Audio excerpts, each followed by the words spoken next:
All right. Today we're going to talk about introductions and your thesis statement. I initially had this as introduction and conclusions. I'm going to leave conclusions for a different time. And so we can focus on the introduction and the thesis statement in particular, because the thesis statement is the most important part of your essay. Without a good thesis statement, the rest of the paper is weak regardless, because I'm always talking about, does it tie back to the thesis statement? And so you need to have your thesis statement be accurate and correct and match your essay. Otherwise, your score is going to be super low. And so just kind of know that. So, introductions. When you are introducing the subject of your paper, there are three things that you need to do in order to have a good introduction. One, you need to hook the reader and grab their attention. Two, introduce your subject, summarize it. Don't go into any details that would be in your actual essay. I think this one right here. I don't know if you're seeing anything right there or not. That second bullet point there, that one is probably the part of an introduction that I see kids mess up on a lot. And it's this thing where they say a lot of their arguments before they even get to the topic, and then they repeat those arguments in their body paragraphs. Whenever I'm thinking of an introduction, I'm introducing that subject to a person as if it is the first time they are hearing about it. And so, for example, for Huckleberry Finn, you need to talk about the book itself and talk about, a summary of the book and stuff like that. If you are talking about any sort of argument that's popular right now in America, Second Amendment rights, abortion, stuff like that, you might want to give the reader just a little bit of history on that subject and how it's come to be what it is today. Just because you don't want to assume your audience knows anything. And so just kind of saying, like, here's an overall kind of knowledge or a background that they need in order to understand the rest of your paper. And then down below here, you present your thesis statement. I will have this image up on the Google Classroom as well for this. But I wanted to show you this because I made this a couple of years ago for a different class, and I still think it holds true today. And so this is kind of the order that you go in. You start with your attention getter, which we'll get to here in a second, and it ends up to your thesis statement. Now, if you notice here, I have down here that you write your thesis statement first. And again, that is because everything else ties back to the thesis. And so make sure that your thesis is solid before you do anything else. And then write your attention getter, and then you have to get from your attention getter and get down to your thesis statement. And I call this a broad to narrow. I'm going to show you a couple different ways, or explain a couple different ways that you can write an introduction, but they all have the same kind of broad topic and then narrow down a topic.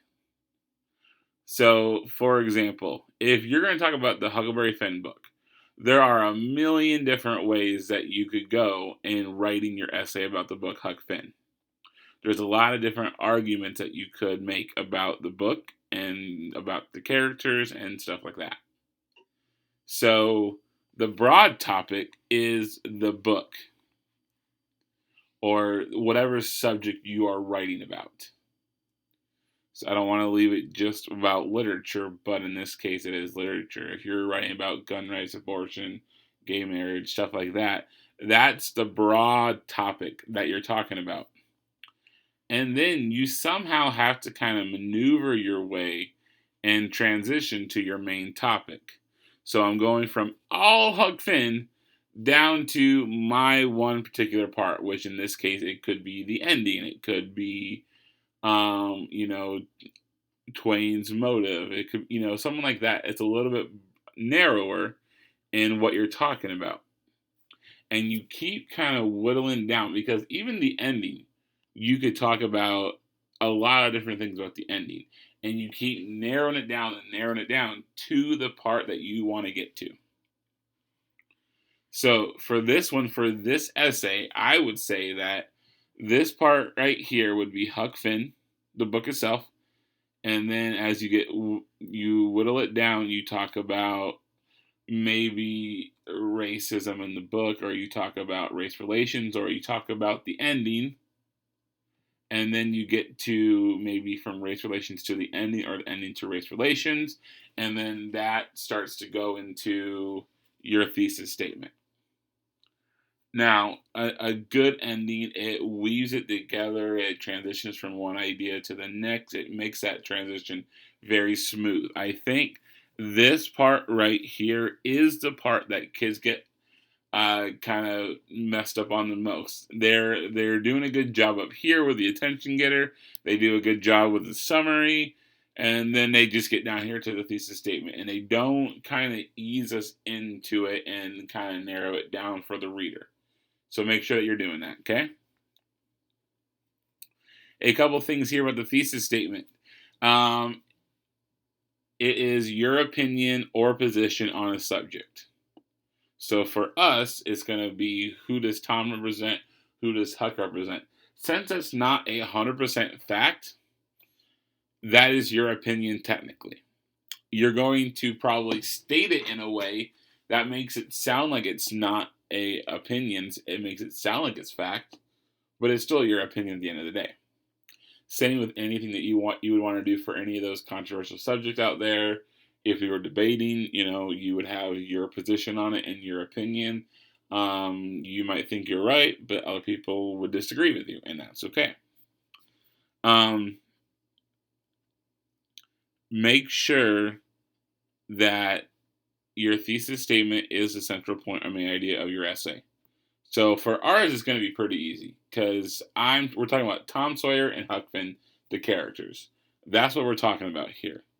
But let's say you started talking about the King and the Duke, and you went into detail with the King and the Duke, or you went back to the feud between the Grangerfords and the Shepherdsons. If that's the main part of your paragraphs, then get rid of those, okay? Because that's not what this paper is about. You could write a whole paper about those things, but for us, it's going to be about Tom and Huck and who they represent, who they could be symbolizing based on the article that we read. And so for us, make sure that it's based on the article that you read. I've seen a lot of that in your pre-writes, where you just kind of make generalized overstatements about, well, the South wanted to keep slaves and the North wanted to free them.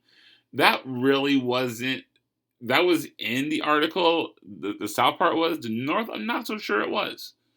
And so making sure you are very specific to the article, and then specific to the characters and what they did or did not do, then that's going to be important, okay? So when you're writing a thesis statement, it's usually one sentence, okay?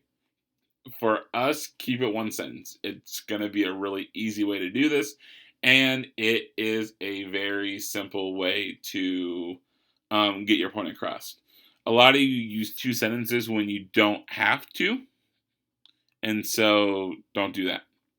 So there are two parts. It's the limited subject of the paper, and then your point of view about it. Going back to this photo here, one thing to keep in mind is for literature essays, the title of the book and the author are in that thesis statement, okay? They don't have to be in every topic sentence after that, but for the thesis statement, they do. So, Adventures of Huckleberry Finn by Mark Twain, okay? So just make sure that you have that in there, okay? Notice the position here, thesis statement, is at the end of the essay. It is the very last sentence in your introduction, okay? It goes from attention getter first, all the way down to thesis statement. So it's the last thing in your introduction, okay? Now, here are some introduction types. And the classic one, the one I'm sharing with you, the one that all the other ones kind of start with, is broad to narrow. Start broad, start big, and then start narrowing it down like the inverted pyramid that it is. You start big and you slowly get down to the point that you actually want to make. So, for example, here you could start with racism in general and talk about racism in general and then talk about the time period in the book. You could talk about the book in general and then dwindle it down to the ending and the racism in the ending. You could start with endings in general. Everyone loves an ending that is satisfactory for the reader, that leaves them with no, like stuff like that, and then talk about how this ending didn't do that, and then talk about why, and that can get to your thesis statement. There's a lot of different ways that you can start your essay. How you do is going to be up to you, and I'll help you out with that because that's what I'm supposed to do too, I guess. This one doesn't necessarily fit with this essay, I don't think. I don't see this one being used a whole lot in this kind of an essay, but it is a way to start an introduction, and that is with a brief anecdote or a story. You have a story, and then you tie in what you're talking about in your thesis statement to that story. If you remember Joe Beckman, that public speaker guy who came to our school last year, I think it was, and we saw him a couple times before that too. One of the things that he is really good at, and a lot of politicians, public speakers, ministers, and priests as well, they usually start with a story, and then they show us how that story fits into the message of whatever they're trying to say. And so you can use it. I don't know how you could use it for this particular essay, but in the future, start with the story. Okay. Example down here. I had a speech student talking about bees going extinct, and she started her essay with how, imagine walking into a grocery store and it was just filled with Velveeta cheese, and starts talking about that, and then kind of hits us with that could be a reality if bees go extinct. And like it was just kind of like she tied it in and it worked really nicely and it flowed and it did all of those kind of things. And that was kind of her way to get to her idea about bees going extinct and how we should say the bees. Rhetorical question. So I debated putting this one in this just because it is overused. Especially if it is for a kind of mundane essay. If you can do a good essay question, or not a good essay question, sorry, a good rhetorical question, that gets the reader thinking about stuff, then go for it. But if it is just one of those, have you ever traveled? And it's just like, who cares? Like, I would say any kind of reader, if it's that kind of a rhetorical question, I'm using quotations there, then it doesn't do what it's supposed to do. Okay? I could see a couple of rhetorical questions being asked for this one. In particular, Huck Finn and some of the dilemmas that he had to go through in the book, especially with his conscience and having to make a choice there. So I could see this one being used for this essay if it's done correctly. If it's not done correctly or it's overused or stuff like that, it's not going to flow that well, I don't think. And so you can use this one, but be careful with it, okay?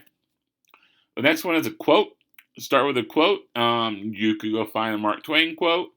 You could go find a quote from someone else, and then tie that quote into Huckleberry Finn, and then go to the ending, and go to the racism and those kind of things. Okay. Again, this one is overused quite a bit, and a lot of people don't know how to transition from the quote to the rest of their introduction. So that's kind of the hard part for using a quote. A refutation of a common belief. If you refute something, you go against it. So this is where you take something that people think is common knowledge, and they turn it on its head. And I forgot a word here. I can already see it. In school, we are made to believe that everyone loved George Washington when he was president. However, that isn't the case. So it's like taking a fact that you like, oh yeah, everyone loved George Washington. He was the first president. And then, kind of turn it on its head there. And so you can use this one. It's very tightly or closely tied to the next one I'm going to show you, which is just a fact. But I could see this one being used for this essay too. I think that you could pull something out that is a common belief about that time period, or about slavery, or about racism, and you could use it for this essay. Dramatic stat or fact. Mind-blowing fact that will get the audience to be shocked and want to keep reading. Sometimes a fact that doesn't seem to go with your topic is better as long as you can connect it. So if we were going to use that one about bees again, we could do something like, did you know, our Velveeta cheese and Twinkies have one thing in common. They are both the only food that would be available if bees didn't exist. And then you go into the rest of your stuff. This is one that I have that I think I could use for this essay if I was writing this. And it is a fact that there are twice as many bathrooms in the Pentagon that are needed. There are 284 bathrooms currently in the Pentagon. And then this is because the Pentagon was built during the 1950s when there was segregation still in this country. And that was before the Civil Rights Act of 1964. But did you know that there was also a Civil Rights Act that got shut down back in 1877? And then I'm into the time period, and then I'm into the ending of Huckleberry Finn, and talk about how Twain saw a lot of this and wrote about it in Huckleberry Finn. And so I've gone from talking about bathrooms in the Pentagon, and I have made my way down to Huckleberry Finn. So I think this one could be done as well. It's just going to be you're transitioning from one thing to the next, to get to your topic, okay? So, that is my introductions and thesis statements. I will post this on the Google Classroom for you so you have it. Any questions, come to my office hours. They are 10 to noon and 2 to 4. So if you need anything, let me know. All right. Thanks, guys.